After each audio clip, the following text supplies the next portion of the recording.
work hard. There's nothing wrong with working hard. I believe in working hard. But the goal is actually to make money, not to work hard. And there is a very big difference there.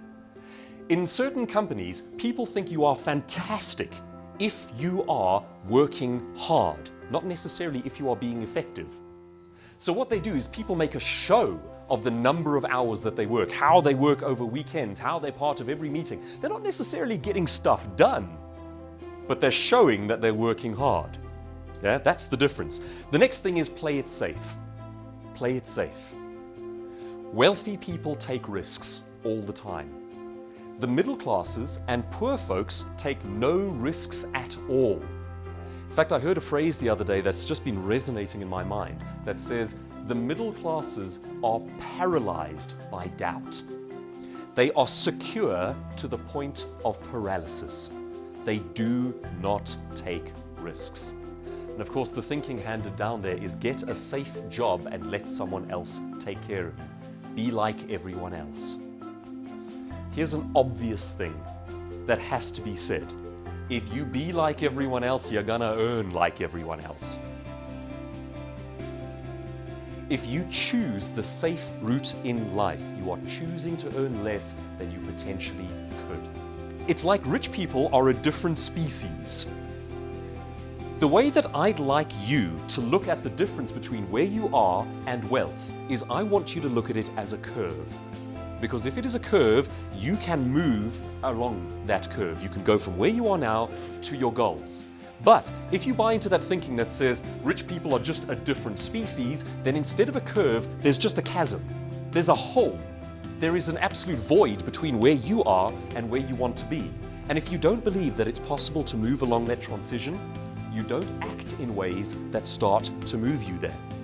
The starting point in becoming a high net worth individual is the belief that it is possible. That a wealthy person is not a different species, they're just further along on a continuum. They have more education about what brings in money and how to achieve goals than what you currently have. And that's okay, because that represents hope. That means you can learn these things, you can do them.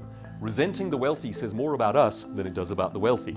We often think about wealthy people as they're obviously evil, they're obviously corrupt. They obviously stepped on people's faces to get where they are now. Forbes magazine paints a different picture of that. They take the highest earning individuals on the planet and they look at how much they give. The stats bear out that wealthy people give more per capita than anyone else. We're not just talking about more money because they actually have more, we're talking about more per individual in percentage form. The idea that wealthy people are obviously stingy, obviously evil, is not borne out by statistics.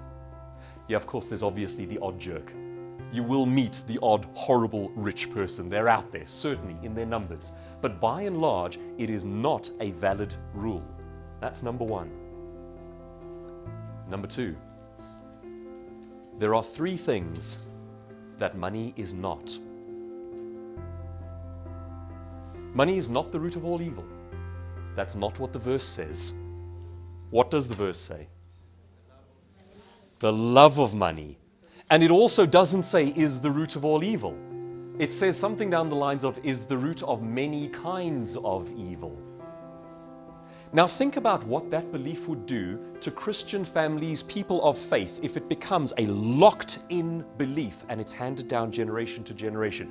Money is the root of all evil. Okay, so if I chase it, there's something wrong with me. You can't hold that belief and become wealthy. The two do not work together. And that's one of those things that we need to chuck out. It's a misquote of the original verse and it's damaging. It does a lot of harm, particularly to people of faith. Money is, the first thing money is not, the root of all evil. The second thing money is not, embarrassing. Could you be rich with a straight face? Time to face that question, because you are on a career trajectory that can potentially make you very wealthy. Could you handle it? What kind of human being would you be once you get there? Yeah? Wealth simply makes you an amplified version of yourself. So what are you? If you're a horrible person, A rich version of you is going to be a horrible person who's able to do more. If you're a good person who likes to help others, a rich version of you will be an amplified version of that. Okay? Money is not embarrassing, and if we are embarrassed by money, it changes a number of things. Around the dinner table as a family, we won't talk about it. No. The middle classes like to talk about how hard we're working, but we never talk about how to earn money or how to lose money, all of the rules of money. You get into the home of wealthy people and that's what they talk to their children about because they think it's important. Money is not embarrassing, we must talk about it. And number 3, money is not finite. It is not finite. It is not a limited resource. If I take some over here, there's less for you.